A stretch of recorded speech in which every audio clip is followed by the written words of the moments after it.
Hello, guys. Welcome again to another episode of the Anti-Pharmacist podcast. Happy New Week. Hope you had a nice weekend. So, today I'll be talking about a topic that concerns all of us. Yes, especially everybody that uses medications, no matter what type of medication you use.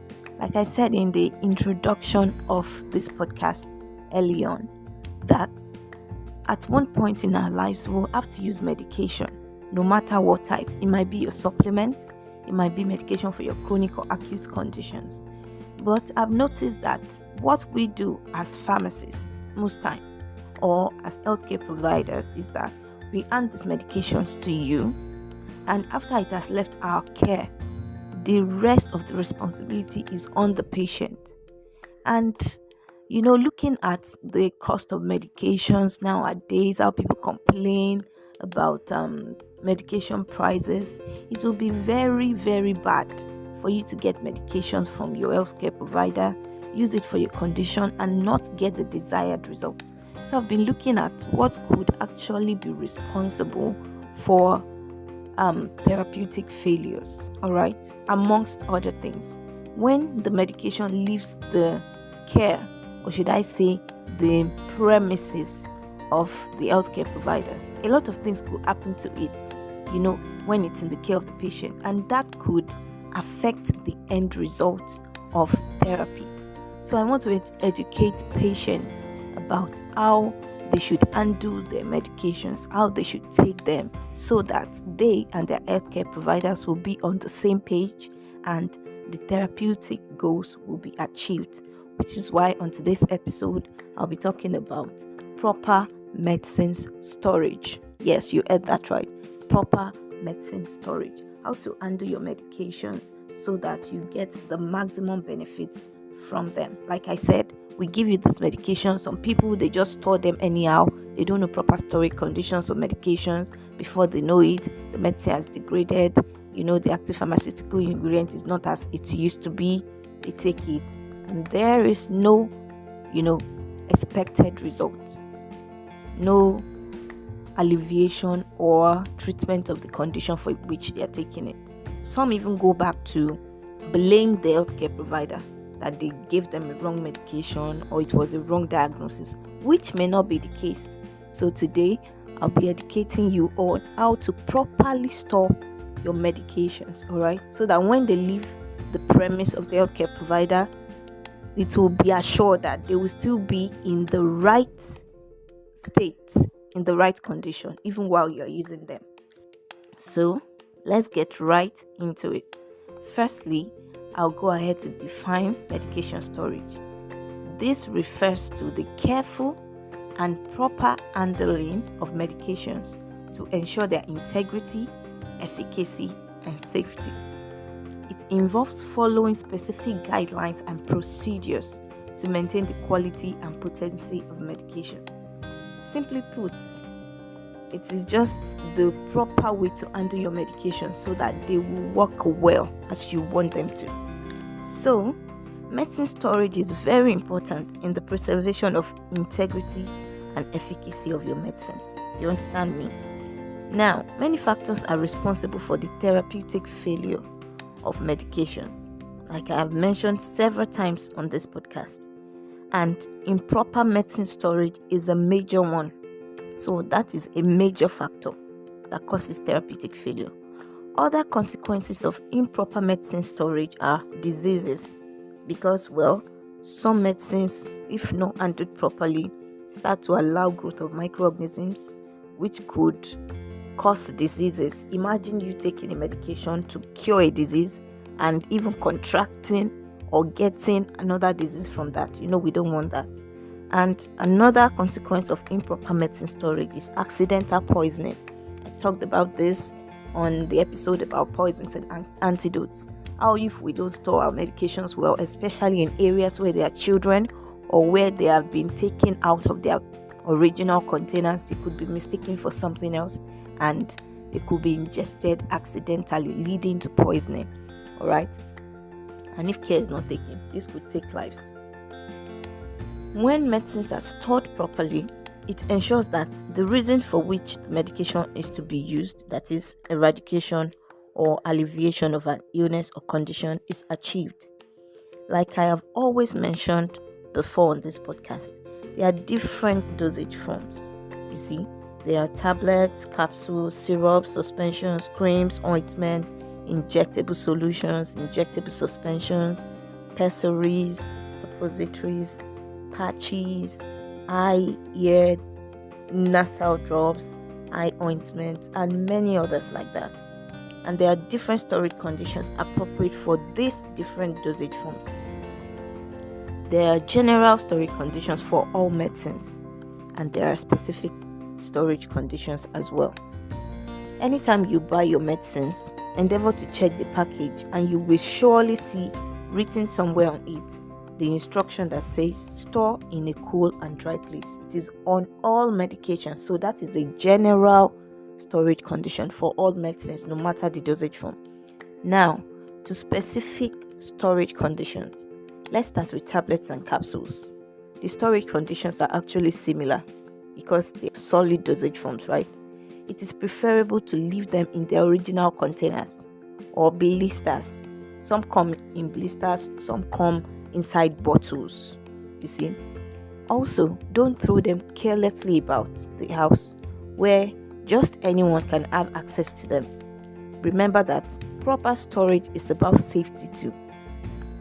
It is even advisable to have a medicines cupboard or a medicine bag or a medicine drawer where you put in a particular place that only you or the adults in the house can actually reach, not to be accessible by children. Alright? Don't place heavy objects on your tablets and capsules as they can get crushed. I understand that some tablets are in counted form and may not come in blisters. Even some supplements, some are dispensed in medicine envelopes or papers, while some are in bottles.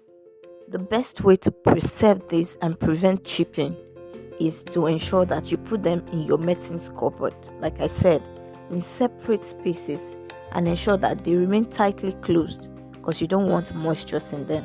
That is why the medicine envelopes come as ziplocs that you can easily use your hand to close, and the bottles have silica gel in them. Some have cotton wools, but it is advisable that you remove these cotton wools because they can store moisture. When something is closed for a long time, especially in humid environment, it is possible that moisture starts forming, and that cotton wool will be like a receptacle to hold it. That is why some vitamin C's, especially the white ones, after a while people complain that they become discolored. It's because of moisture, and that way it is already affecting the vitamin C. It may not be as potent as it used to be. So remove the cotton wools and close tightly. If you could find a silica gel, put inside it, because that is a desiccant. It dries moisture. It's a drying agent. That's why in most of these supplements you find silica gels in them. Alright, and all of this is to keep moisture away, which causes degradation of the medicine, or it can also cause growth of microorganisms, which may cause therapeutic failure or illness, as the case may be, like I explained earlier. Also, ensure that you don't keep medicines for too long.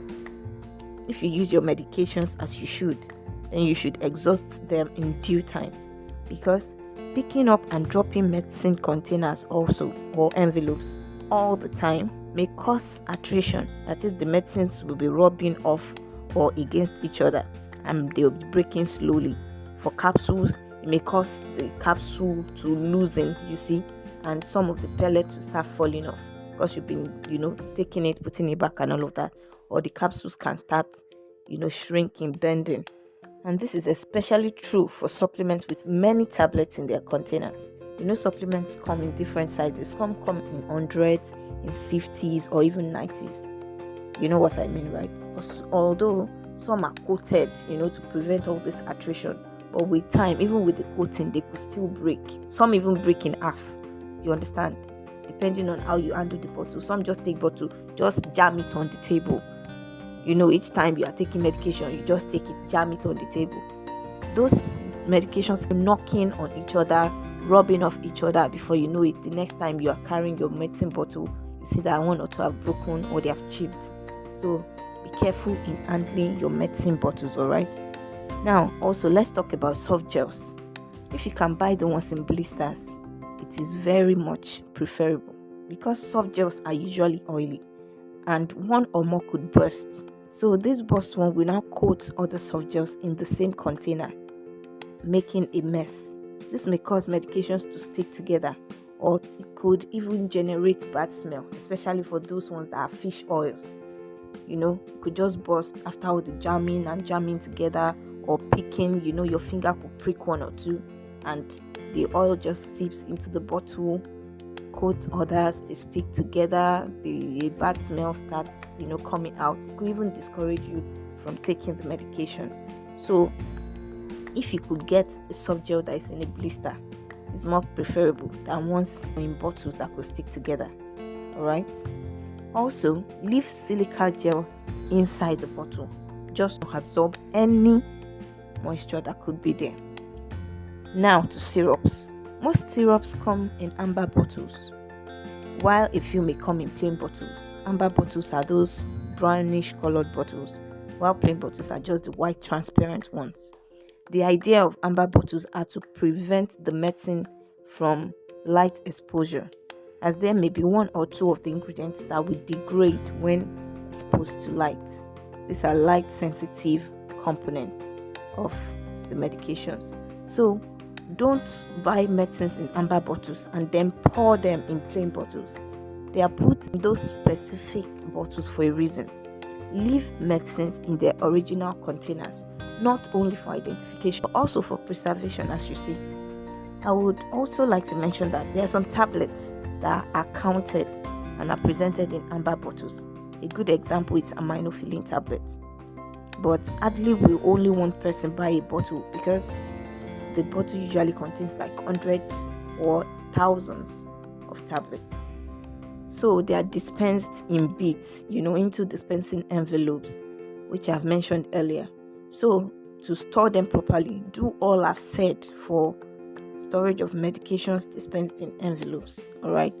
But just go a step further by ensuring that you keep in a dark place, or put the dispensing envelopes in colored or black containers just to prevent light penetration. Still on syrups, you don't have to put them in the fridge after opening to preserve them, because I know that a lot of mothers or parents do that. After you've opened your syrup and you're giving your baby, you just take it to the fridge, go and put it there. It's really not necessary, because most of these syrups contain preservatives and they even come in small volumes, mostly 100 ml. Only a few, like multivitamins, come in bigger volumes like 200 ml, and you're expected to finish using the bottle in a short while before any microorganisms can grow in the bottle. So it is important that you use medications as prescribed or recommended. Most cough syrups that you see in 100 ml, you use them within 3 days, because their usual dosage is either twice daily or 3 times daily. So within 3 to 5 days, you have finished the bottle. No need to go and be putting inside fridge. You understand? And also, ensure that the cap is tightly replaced each time you use them. That's all you actually need to do for those syrups. The same rule that applies to syrups applies for suspensions. Actually, only that suspensions are to be shaken each time before use, since the components would have separated and some settled during storage. Moving on from oral dosage forms to injectables. Most injections are stored at room temperature, but there are some special ones that are stored in the refrigerator because they are thermolabile, that is, they are heat sensitive. Examples are your vaccines, oxytocin injection, some anesthetics like your samethonium, your pancuronium. Then there are insulin injections as well. But hardly will you take injections home to use by yourself, right? They are usually administered by your healthcare providers at your healthcare facilities. So the burden of preservation and the storage responsibility is actually not on you. It has been taken off your shoulder by your healthcare providers, alright? Except for your insulin injections, which are mostly administered subcutaneously, that is under the skin. Those that use them are usually trained by their healthcare providers on the usage and the administration. because it may not be feasible to always visit the hospital or pharmacy each time you have to use them. Some are even used in emergency cases, alright? Some are used early in the morning, some are used at bedtime. So they have to be stored at home and used at home and be self-administered. This you must store in your fridge at a temperature between 2 degrees Celsius and 8 degrees Celsius. Please do not put them in your freezer. Insulins are not to be stored in the freezer, but in the refrigerator. And even in your refrigerator, do not put them at the back where the fan of your fridge is directly blowing on them, because they could freeze there as well. Please, insulin storage is very important, because apart from the fact that they are very expensive and you don't want to waste your money, improper storage rendering them ineffective could cost lives. This is why you're usually given cold packs to carry your insulin with, even from the pharmacy, because that period from when you buy them till you get home, it could get degraded. So each time you go to buy your insulin, make sure that they are taken from the fridge and you are given a cold pack to carry it with. It is very important, please. Now to your creams and ointment. They are oily, semi-solid or semi-liquid in tubes. Lotions are also stored this way, although some are in bottles. They should be stored at room temperature or below 40 degrees Celsius. When I say room temperature, I mean 25 degrees Celsius for some climes and up to about 30 degrees for tropical climes like Nigeria. Do not put your creams in the fridge, people. They may solidify easily, making you unable to express them out of the tubes for use. Also, do not put in hot places, maybe in the kitchen, near your stoves, in a very hot car or in hot places like that, because they may liquefy and seep out of the tubes. Storing at room temperature ensures that they maintain their consistency and are able to deliver the medications that are inside them effectively into the skin when they are applied. For pessaries and suppositories, these are molded creams that have been made to form shapes like bullets or pellets to be inserted into the vaginal or anal regions respectively. They should be left in their packages and kept in the fridge. Note: fridge, not freezer. Temperatures between 2 degrees and 8 degrees Celsius are also good enough to preserve them and maintain their consistency. Only when you want to use them should you bring them out, because even at room temperature, especially on hot days, they can dissolve slowly and lose their shapes. If you know that you want to do something before you administer, please don't bring them out of the fridge and keep first on the table, then go ahead and do what you want to do to come back. No, leave in the fridge till the moment you want to use them. Also, do not forget to remove the package before inserting, because I've heard stories of people using pessaries or suppositories, even with that their nylon on their back, which is very wrong, because it will not deliver anything. It's like you are taking your medication with the wrapper still on. I hope you get what I'm saying. Alright, so you should only bring them out only when you want to use them. The shapes are very important for ease of application and to avoid making a mess or losing some of the medication during use. Now to inhaled medications like your salbutamol inhaler, your Discos, they should be stored at room temperature mostly and in their packages. Alright, don't take them out of the package and put them separately, because when you want to use them, they could just fall and scatter. They are in very delicate containers that are actually assembled, so having them in their packages ensures that even when there is an impact, it does not really get to those things, those containers. The canisters could depress, the medication could waste if you're not careful. Although there are some inhalers that should be stored in the fridge, but they are not very common. Alright, mostly room temperature is enough for their storage. Lastly, I will talk about eye, ear and nasal drops. They are basically sterile solutions in very small volume containers with pointed heads. You know how eye drop containers look, right? The volumes can be as small as 2.5 ml, which is like half a teaspoon. They are instilled into the eyes, nose, and ears, which are actually vital organs. So their storage is very important. While some are okay to be stored at room temperature, most of them are really. Only a few are thermolabile and have to be kept in the refrigerator. And this is due to their components. There are also some that can be stored either in the fridge or at room temperature, depending on whether they have been opened or not. Examples of thermolabile eye and ear drops are glaucoma eye drops like latanoprost. Chloramphenicol eye drop and ear drops as well are thermolabile, although they can be stored at room temperature for 28 days after they are opened. Let me close this episode by saying that proper storage of medication is not just about the storage temperature, because we have been talking a lot about temperature, but mostly that is the major component, but that is not the only component of proper storage. It is about the storage condition generally. You see, the where, that is where you put the medication, the how, that is about the temperature that I talked about, and the duration of storage, which is also very important. You see, medications have shelf lives, after which their efficacy cannot be guaranteed or some parts of the ingredients would have degraded. These shelf lives are just the period between production and when they must be used. They are usually expressed as expiry date on the packages or leaflets, but it is not limited to expiry dates. For some, like eye drops, expiry dates only apply when they have not yet been opened, but as soon as they are opened, they should not be used after 1 month of opening them.